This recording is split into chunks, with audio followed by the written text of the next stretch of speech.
यवतमाळच्या झरी तालुक्यातील मार्के येथील धाबा चालकाची दोघांनी शस्त्राचे घाव घालून हत्या केल्याची घटना उघडकीस आली।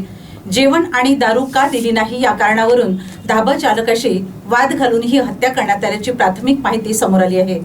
दरम्यान या प्रकरणी मुकुटबन पोलिसांनी खुनाचा गुन्हा दाखल केला आहे। यवतमाळच्या झरी जामणी तालुक्यातील मार्के येथे धाबा चालक युवकाची निर्घृण हत्या झाल्याची घटना उघडकीस आली। मुकुटबन पोलिसांनी 2 आरोपींना अटक केली। धाब्यावर जेवण देण्यावरून आणि अवैध दारू विक्री प्रकरणातून ही हत्या झाल्याचे समोर येत आहे। गजानन मोरेश्वर उदकवार असे मृत धाबा चालक युवकाचे नाव आहे। या प्रकरणी सचिन टोंगे आणि साहिल काकडे या दोघांना मुकुटबन पोलिसांनी अटक केली।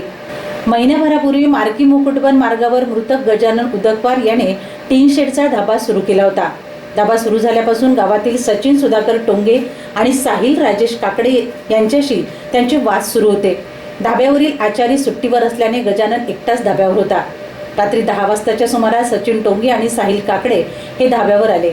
जेवण बनवून देण्याच्या कारणावरून त्यांनी गजाननशी वाद घालत मारहाण केली।